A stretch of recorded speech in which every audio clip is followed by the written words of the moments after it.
ஆழ்வார் எம்பெருமானார் ஜீயர் திருவடிகளே சரணம். ஸ்ரீரங்கம் நம்பெருமாளை பற்றி எவ்வளவோ சொல்லிக்கொண்டே போகலாம்.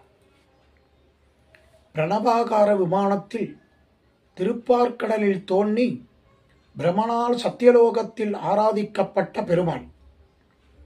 இஸ்வாகு மன்னராலே சரையு நதியின் தென்கரையில் அயோத்தியில் ஸ்தாபிக்கப்பட்டு ஸ்ரீராமர் வரை அனைத்து மன்னர்களாலும் ஆராதிக்கப்பட்டார்.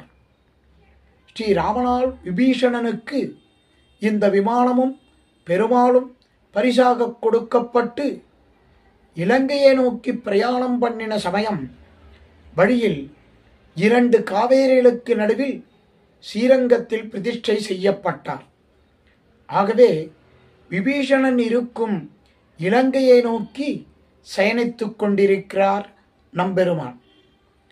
ஐப்பசி மாதத்தில் 30 முக்கோட்டி புண்ணிய தீர்த்தங்களும் காவேரியில் கலக்கிறபடியால் துலா காவேரி ஸ்தானம் சிறப்பான விசேஷம்.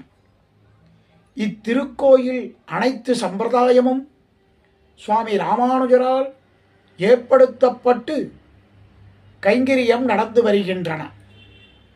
இந்த நம்பெருமாளை பற்றி 11 ஆழ்வார்களால் மங்களாசாசனம் பெற்ற திவ்யதேசம்.